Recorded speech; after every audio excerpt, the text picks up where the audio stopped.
Pak Kadif, kalau boleh tahu ada berapa sih tahapan-tahapan pemilu yang kemarin kita laksanakan, Pak Kadif? Ada ya partai politik Hmm, yang memang dinyatakan tidak inilah tidak memenuhi tidak memenuhi tidak ya. memenuhi. Menetapkanlah itu 24 partai politik keseluruhan secara nasional gitu ya. Nah, setelah itu tahapan apa lagi Pak Kadip setelah kita melakukan penetapan peserta pemilu itu? Tahapan lanjutannya apa lagi tuh? Kalau yang identik dengan divisi teknis itu setelah ditetapkannya partai politik itu paling masuk kepada pencalonan.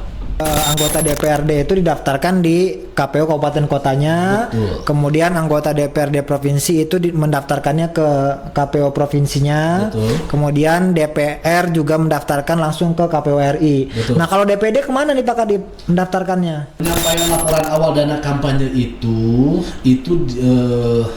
di akhir ya, di akhir pelaksanaan kampanye. Setelah kita melaksanakan pendaftaran, kemudian tadi Pak Kadep menyampaikan verifikasi administrasi dan faktual, kemudian kita menetapkan peserta pemilu. Lanjut selanjutnya itu tahapan apa tuh? Tahapan selanjutnya yang kita jalankan khususnya di divisi teknis Pak Kadep. Ya.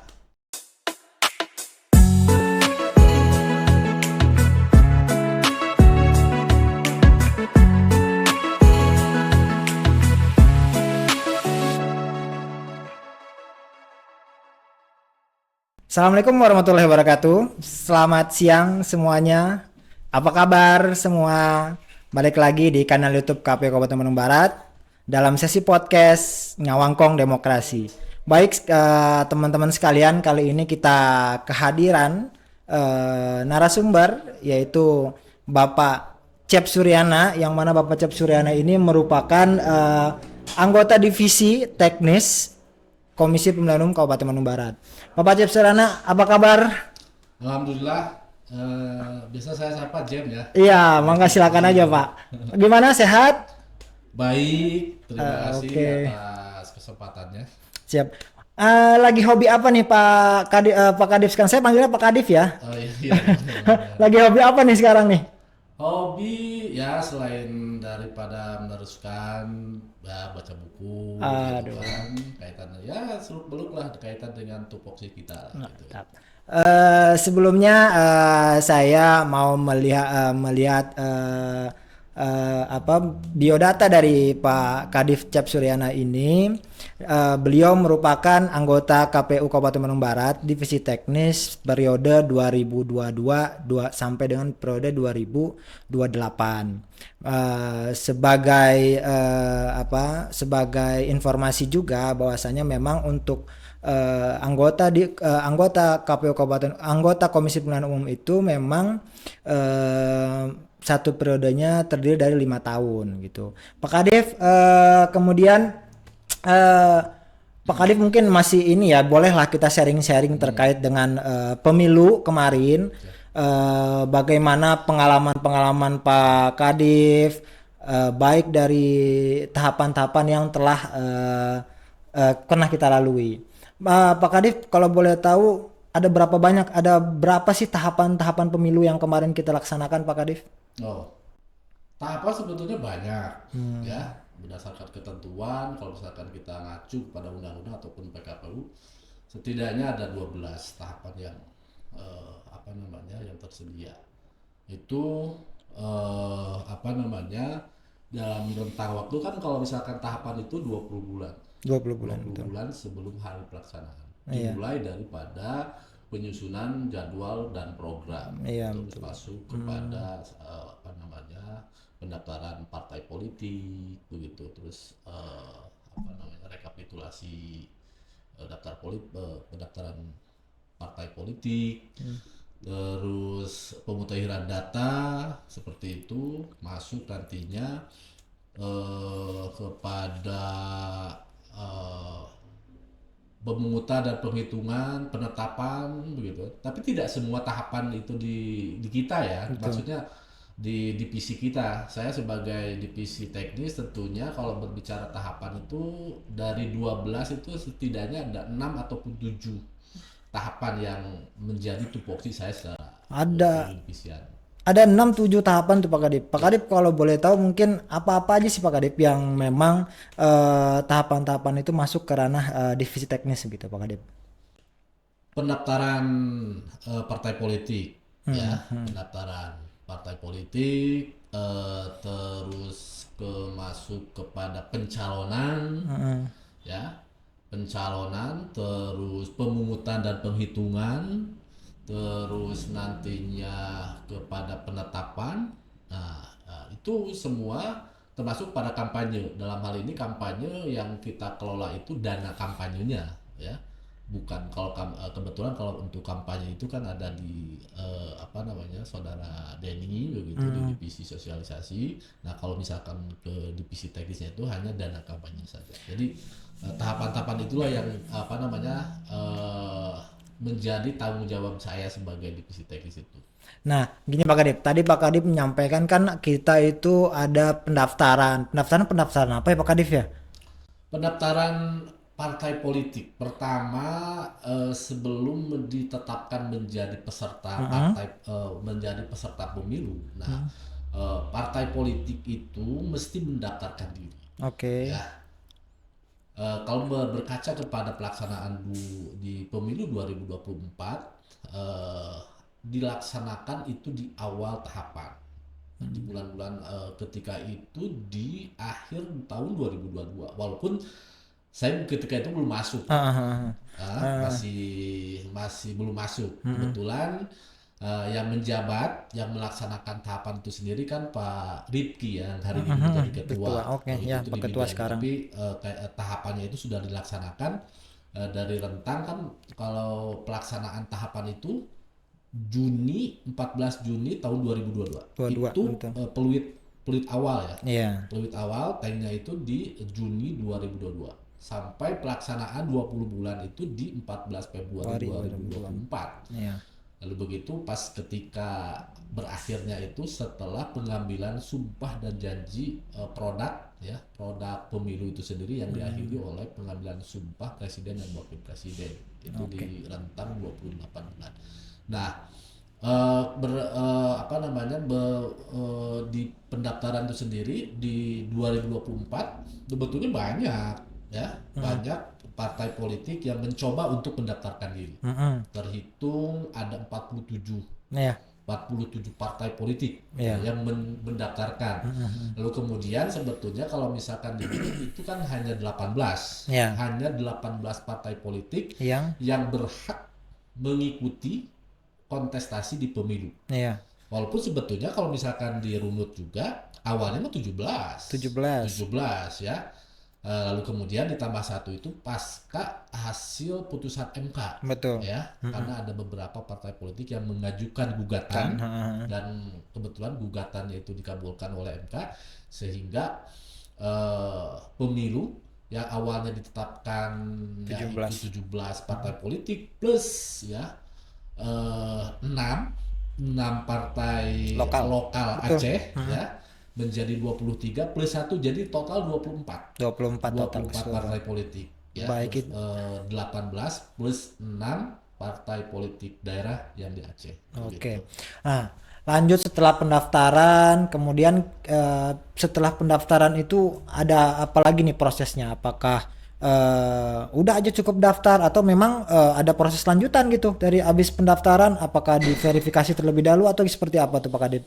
Ya, sebelum ditetapkan tentunya ada beberapa mekanisme yang mesti ditempuh oleh partai politik, calon partai politik tersebut. Nah, kebetulan kan di sisi ketentuan ataupun regulasi ada sedikit lah ya perbedaan antara partai parlemen, artinya partai yang menduduki di parlemen di DPR, ada partai politik baru yang tidak termasuk. Nanti ya, ini ketentuannya ada sedikit perbedaan. Heeh. Ada sedikit Apa aja tuh ketentuan yang berbedanya tuh? Kaitannya itu adalah antara verifikasi administrasi dan verifikasi faktual. Oh, oke.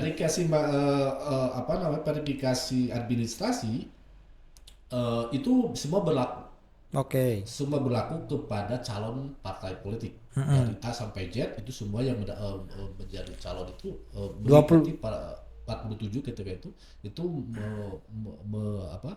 wajib dilakukan verifikasi administrasi.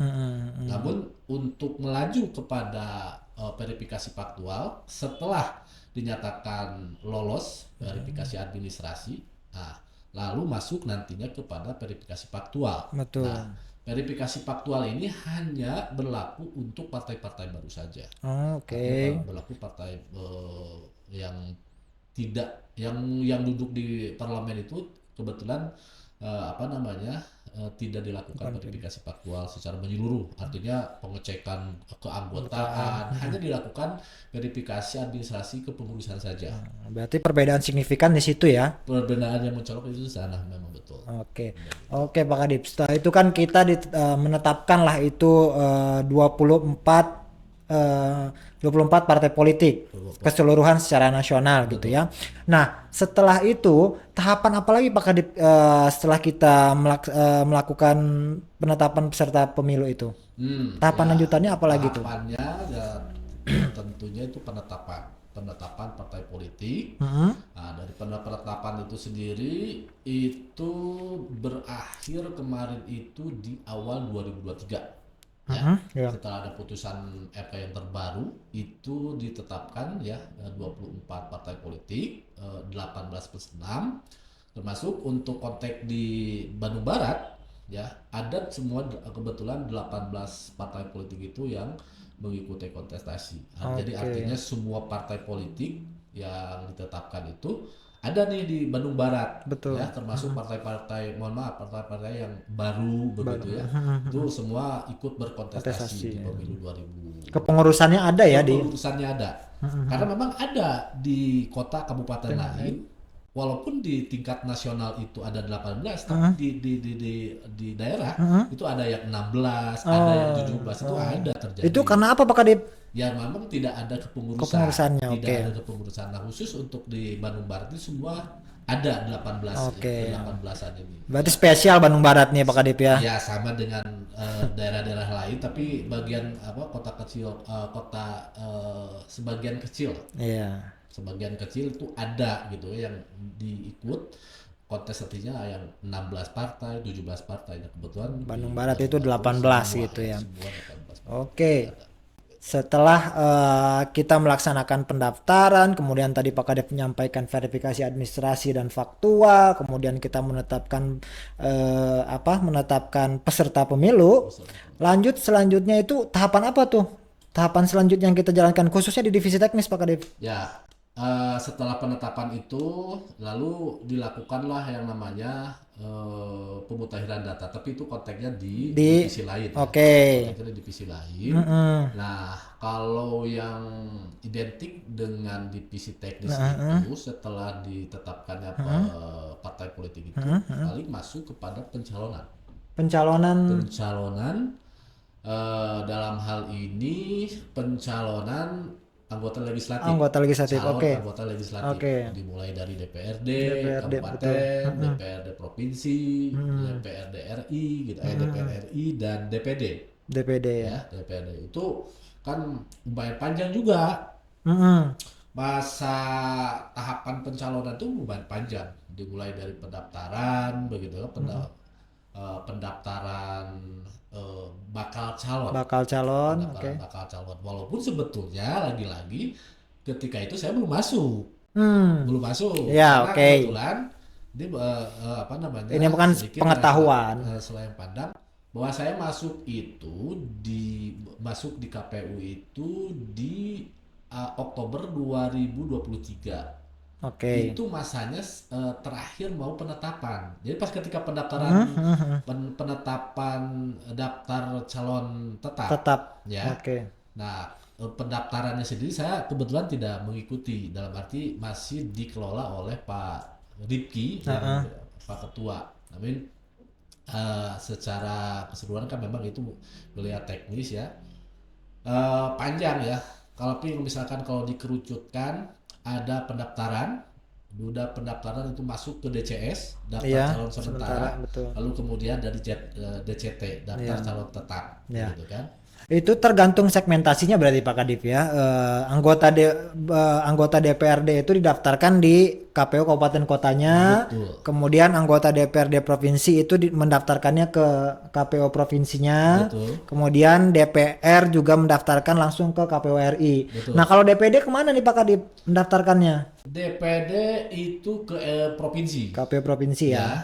Ya, DPD itu ke provinsi, namun kita kebagian tugas itu untuk memverifikasi syarat dukungan. Oke. Karena kebetulan kan untuk DPD ini kan juga non ini ya, non Non partai. partai betul. Jadi dia untuk mendapatkan hak sebagai calon ini dia harus minimal didukung oleh ketentuannya dukungan KTP, Iya. begitu ya, dukungan KTP sejumlah sesuai dengan DPT di provinsi Provinsi masing. tersebut. Oke, Ya, ada range-nya ya, ada ada range, ada range. Jadi rata-ratanya. masing-masing provinsi satu dengan provinsi lain itu Beda-beda. berbeda-beda Oke. begitu. Nah, Oke. kita hanya membantu saja.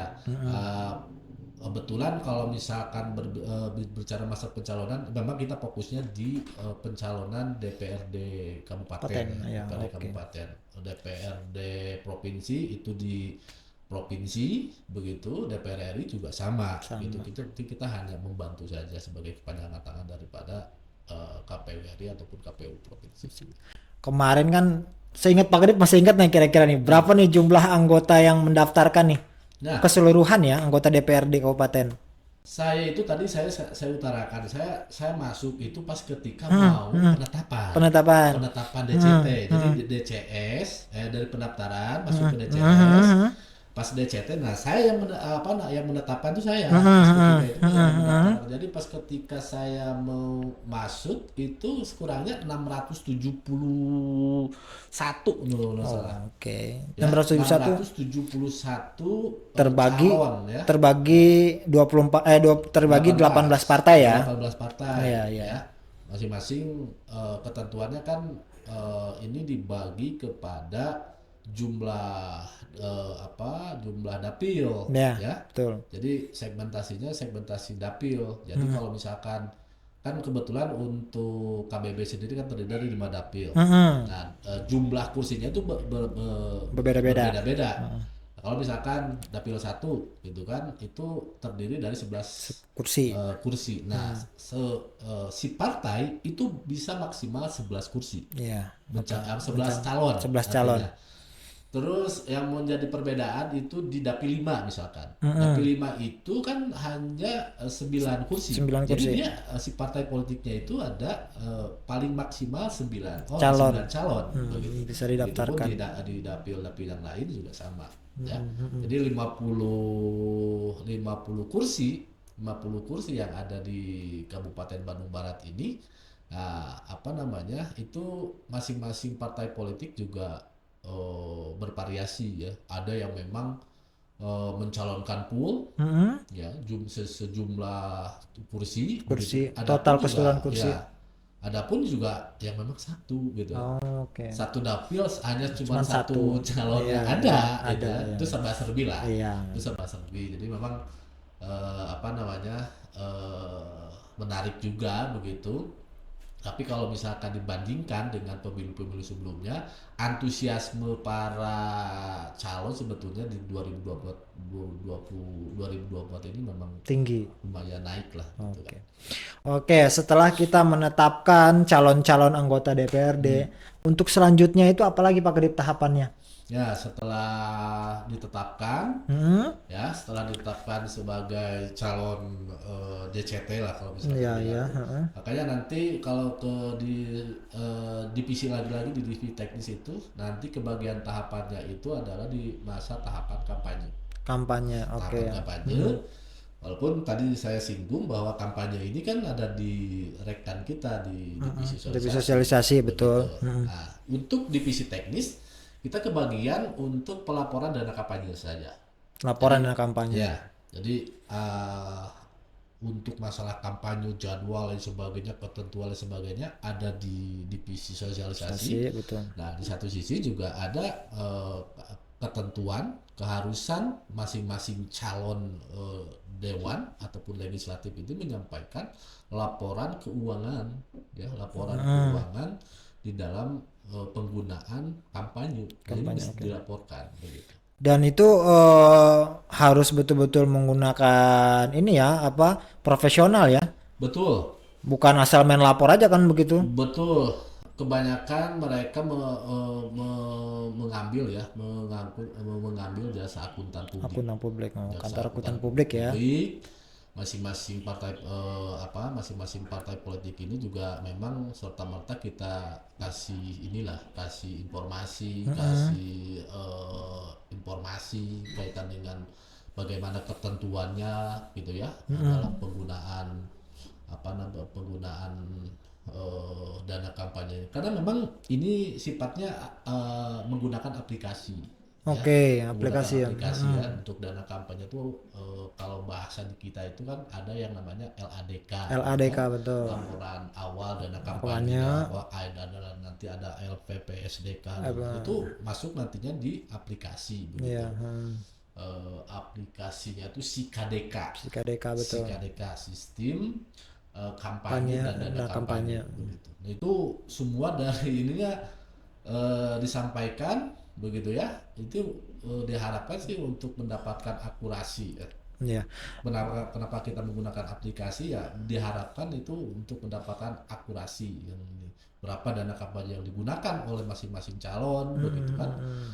Karena lagi-lagi kenapa ini diterapkan, karena tidak serta-merta diterapkan kalau misalkan tidak ada ini pula konsekuensi.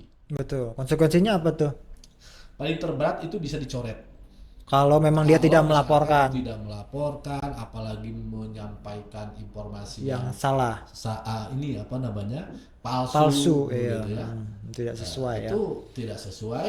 Nah, paling fatal itu bisa sampai diskualifikasi. Ini begitu ya. Berarti emang dana kampanye, pelaporan dana kampanye sangat krusial ya dalam. Sangat krusial, dan memang ini juga nanti menjadi materi tersendiri. Saya menginginkan penyampaian yang lebih komprehensif lah kaitan dengan permasalahan dana kampanye ini kepada halayak begitu, termasuk melalui podcast seperti ini. Ini juga sebagai bentuk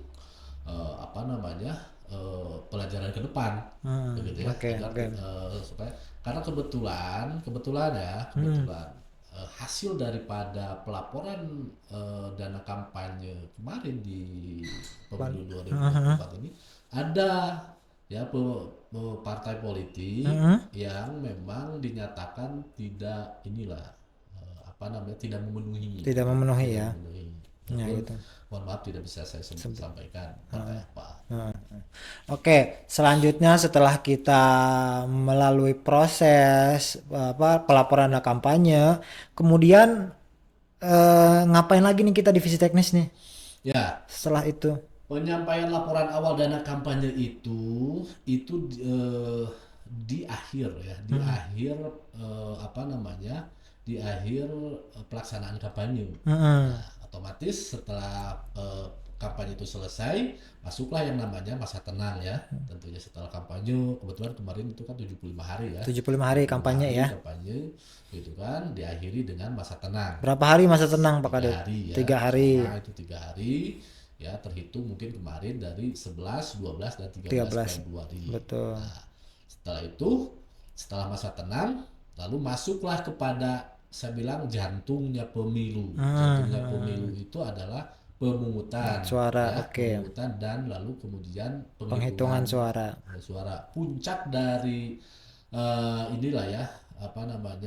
kulminasi daripada tahapan gitu kan, dari awal yang tadi sampaikan, dari penyusunan program ke bla bla bla sampai. Nah, ini puncaknya ini di pemungutan dan penghitungan ya. Pemungutan dan penghitungan suara itu di tanggal 14 Februari pemungutan di tanggal 14 Februari 2024. Pemungutan itu di tanggal 14 Februari dilaksanakan secara serentak untuk memilih presiden dan wakil presiden, DPR RI, begitu, DPD, provinsi dan kabupaten. Total ya 5 kotak kita laksanakan 5 secara kotak langsung, begitu kan, 5 kotak. Nah, alhamdulillah di Kabupaten Bandung Barat itu sendiri juga Berjalan secara kondusif ya. keseluruhan berjalan kondusif, terlaksana, Aman.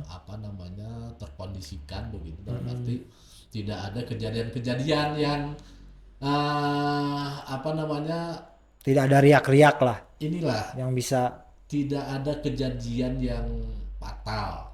Kalau misalkan kita dengar di kota kabupaten lain kan sampai ada kejadian Ya, ada yang pecah. surat suara yang hilang Iya, gitu. ada yang Kebetulan di kita alhamdulillah ada yang konflik antar pendukung. ya seperti itu juga gitu ada, gitu kan. Ini juga memang Ya,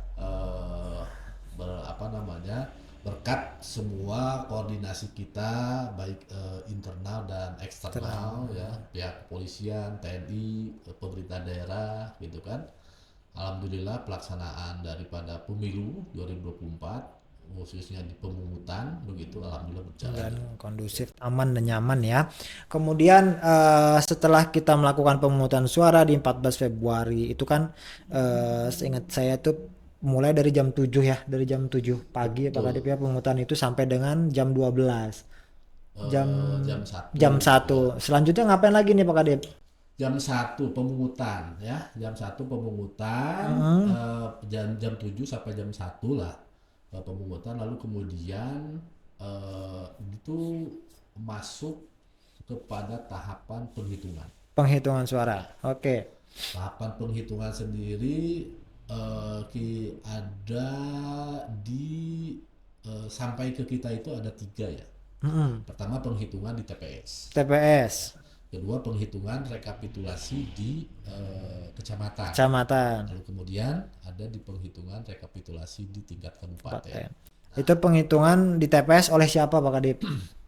Penghitungan TPS ya tentunya oleh masing-masing petugas TPS ya. TPS, 7 orang dibantu oleh Satlimas begitu ataupun pihak keamanan.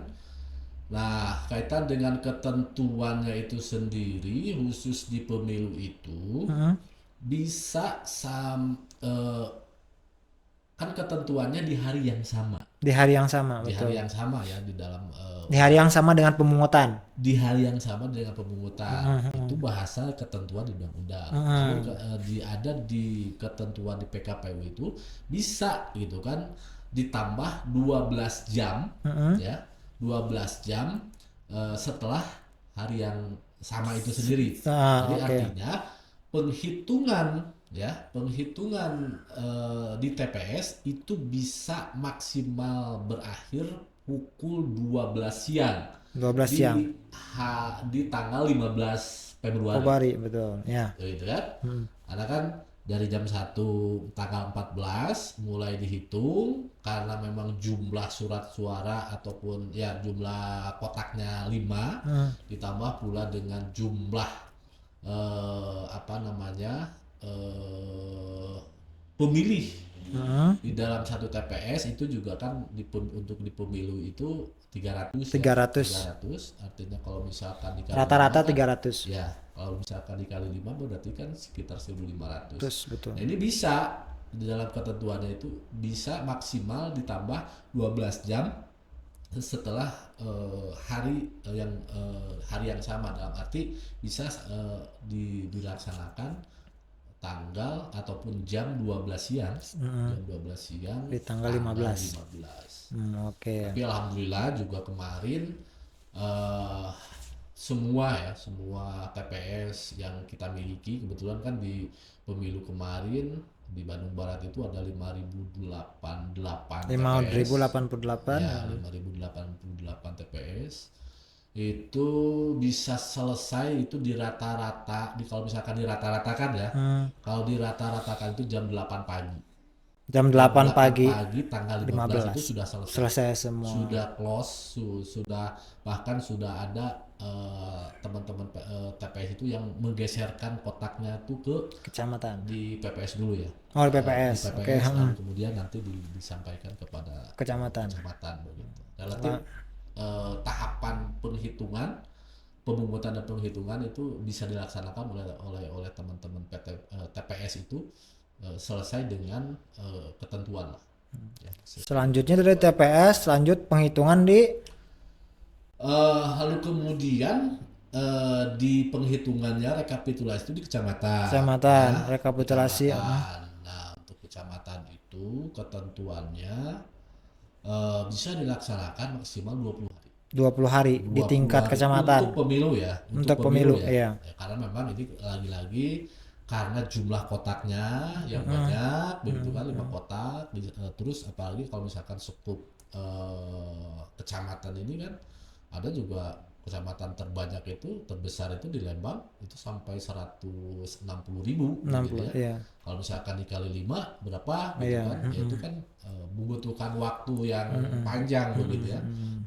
Makanya dari sisi tahapan ya KPU RI juga menyediakan tahapan penghitungan ataupun rekapitulasi penghitungan di tingkat kecamatan itu khusus untuk pemilu itu bisa sampai 20 hari, oke. Kemudian lanjutlah setelah maksimal 20 hari, lanjut penghitungan ke tingkat kabupaten.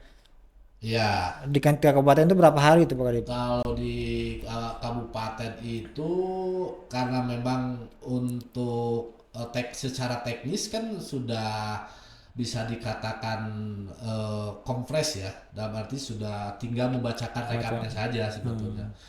Nah, Pak Kadip, setelah penghitungan suara dari tingkat TPS, kemudian ke kecamatan, kemudian ke kabupaten, selanjutnya tahapan apa lagi nih kita? Terakhir atau gimana? Ya, Atau masih ada tahapan lain? sedikit saya sampaikan kaitan dengan penghitungan itu kan berjenjang ya, berjenjang.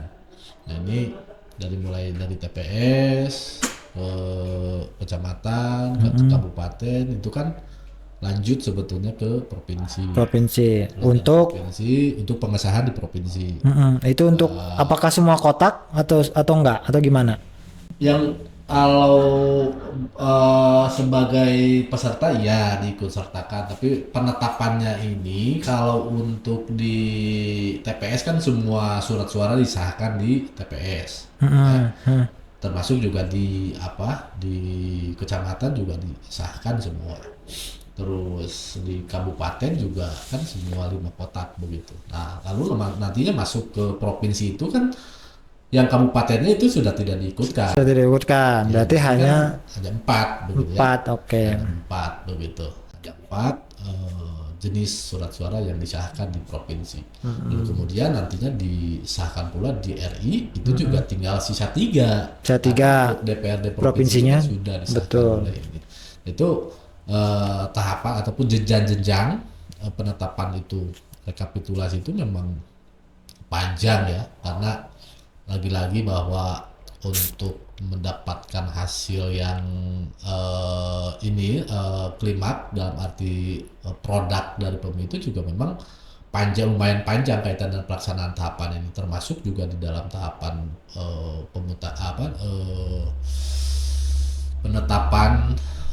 penetapan hasil begitu itu juga memang panjang ya dari itu tahapannya itu tadi sendiri. Nah, oke, kita sudah melakukan pemungutan, kemudian penghitungan suara, akhirnya kita proses akhirnya adalah menetapkan hasil dari suara tadi kan terakhir di KPU RI. Itu kan di KPU RI termasuk tadi anggota DPR RI, kemudian anggota DPD dan presiden wakil presiden. Setelah itu apa lagi tahapan kita? Udah atau gimana? Ya setelah kita selesai melakukan tahapan penghitungan suara, nah masuk itu ke tahapan penetapan hasil pemilu lah, Ya. penetapan hasil pemilu tuh. Namun tentunya itu juga ada rambu sebetulnya, Bang. Rambunya itu kalau misalkan kita tidak mendapatkan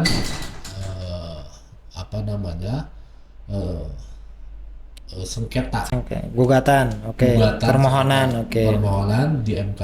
Nah, itu baru kita bisa melakukan penetapan. Tapi langsung kalau misalkan apa namanya kita mendapatkan kita ada, kita ada, artinya kita juga harus mengikuti beracara dulu di MK iya, sebelum oke. penetapan. Ya, sebelum penetapan itu, jadi kita harus menunggu hasil ataupun Putusan. apa namanya hasil dari MK Ya, ada atau putusan. tidaknya gugatan. Gitu. Kalau misalkan ada, berarti kita beracara. Kalaupun misalkan tidak ada, berarti kita lanjut kepada penetapan. Kapan? Nah, kebetulan di KBB sendiri kemarin kita juga memang kebetulan ada gugatan yang masuk ya, lumayan banyak juga gitu ya. Itu mulai dari pemilihan DPRD ada, pemilihan provinsi juga ada, termasuk juga di pemilihan DPR RRI. RI juga ada. Lalu kita apa namanya tidak lalu kemudian menetapkan, kita beracara dulu. Ya, menunggu putusan dari MK ya. Betul, kita beracara dulu di MK, dan setelah proses panjang di MK, alhamdulillah kita ditetapkan dismisal ya, ataupun tidak lanjut kepada pembuktian. Nah, di situ setelah kita mendapatkan apa namanya hasil dari putusan MK, baru kita bisa menetapkan. Menetapkan, Menetapkan kita kemarin ya di gelombang 2 ya. Jadi gelombang 1 itu penetapan yang tidak ada gugatan. Ya, terus gelombang kedua itu ada gugatan namun hasilnya dismisal. Itu gelombang kedua, dan gelombang ketiga itu penetapan yang memang ada gugatan dan dikabulkan. Ya, dan lanjut kepada pembuktian. Gitu. Nah, kita kebetulan kemarin dismisal, jadi kita menetapkan di gelombang kedua. Ya, gelombang kedua itu sekitar bulan April ya, kalau salah. April kita melaksanakan penetapan. Setelah ditetapkan, kita melakukan penetapan kayak apakah dibilang tadi di bulan April itu, berapa jumlah partai yang lolos di ya, atau yang terpilih yang mengisi kursi di DPRD Kabupaten Bandung Barat ini, Pak Kadip? Hasil daripada pemilu di kabupaten ya, untuk hasil di kabupaten itu sebetulnya 8 partai yang berhak menduduki legislatif di DPRD Kabupaten Bandung Barat. Ada 50 kursi kan di KPB ini kan, dan itu diisi oleh 8 partai. Sama halnya dengan partai yang ada di legislatif BRI juga sama. Identik berarti ya. Identik. Khusus Bandung Barat tapi. Khusus Bandung Barat itu 8 partai. Saya urutkan berdasarkan ini aja. Pertama itu ada di PKS 8 kursi. Ini berdasarkan perolehan jumlah suara ya. Ya, PKS 8 kursi. Lanjut kepada Gerindra juga sama 8 kursi. Lalu kemudian Golkar juga 8 kursi. Itu udah 8 kali 3 24 kursi. Lalu kemudian masuk kepada PDI. PDI itu PDI, terus Nasdem ya. Terus Demokrat, PAN itu masing-masing 5 kursi. Nah, kebetulan ada satu partai yang memang awalnya di hasil 2019 itu punya kursi, lalu kemudian untuk hasil 2004 itu tidak mempunyai kursi. Ya, hasil kalau kemarin kan di hasil 2019 itu ada 9 partai ya. 9 partai. Nah, ini ada 8 partai. Hanya 8 partai saja yang berhak menduduki di legislatif itu. Oke, mungkin itulah sedikit banyak pengalaman terkait dengan pelaksanaan pemilu tahun 2024 tadi, khususnya tahapan-tahapan yang memang dilaksanakan langsung oleh divisi teknis. Mungkin demikian obrolan kita Pak Kadip. Terima kasih banyak sudah banyak berbagi pengalaman, sudah banyak sharing. Semoga apa yang kita obrolkan ini bisa jadi pengetahuan juga bagi para penonton kita. Oke, demikian Ngawangkung Demokrasi kali ini. Kurang lebihnya mohon maaf. Assalamualaikum warahmatullahi wabarakatuh. Waalaikumsalam.